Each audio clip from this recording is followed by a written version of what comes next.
Hello children, in today's video we are going to see about the changing phase of the earth, under which we are going to see about the exogenous forces, the rivers. Let's move into the video. The agents of gradation or denudation. So these are the natural forces like the rivers, waves, wind and glaciers. They are called as the agents of gradation or denudation. They have two main activities. One is the erosional activity, another one is the depositional activity. What the erosional activity will do? The erosional activity, it degrades the land. That is, it reduces the level of the land. Next, coming to the depositional activity. It aggrades the land. That is, it builds up the land. These two activities leads the changing phase of the earth. So what is meant by weathering? So it is the process of breaking up of the rock materials on the surface of the earth due to the exposure of the atmosphere. So as this process is going on and on, that is the further disintegration and removal of the weathered materials by the agents of the gradation, this process leads to, or this process is called as the erosion. So what happens to the eroded materials? The eroded material is transported by the agents of the gradation and they are deposited in a different place.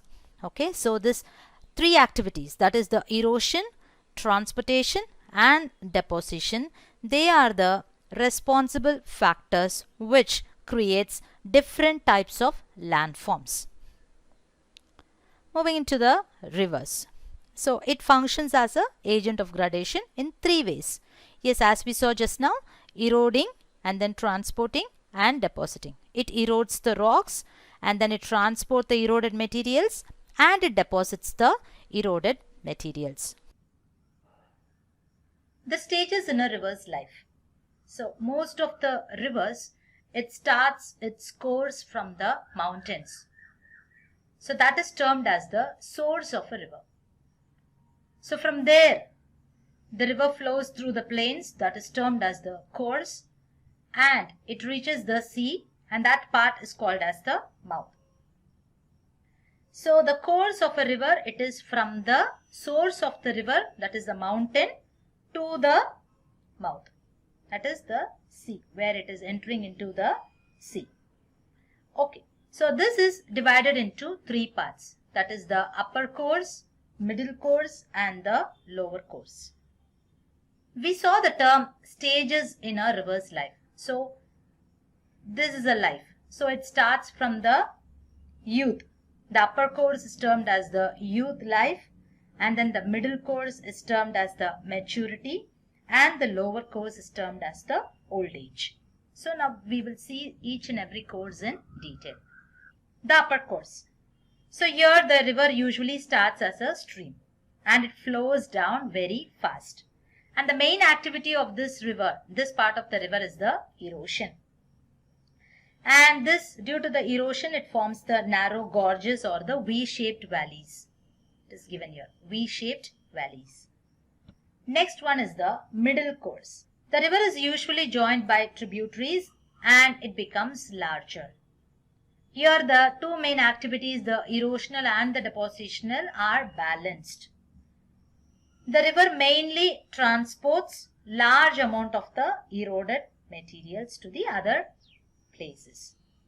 The lower course. Here the river flows very slowly and it meanders. This is called as the meanders.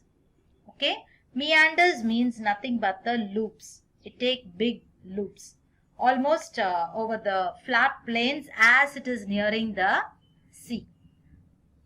The river here, it mainly deposits, okay, because it is loaded with the eroded materials at this stage, and added to that it is in a slow movement, so it won't have any energy to carry the heavy loads of the deposits. So these finely grained deposits, which is called as the alluvium, it is deposited along the river beds and along the banks of the river. Yes, children, in this video we saw about the exogenous force, the river, we saw about the agents of gradation, and we saw what the process called weathering, and we saw the stages of life in a river. In the next video, you will be seeing about the features caused by the river's erosion and deposition. Thank you, children.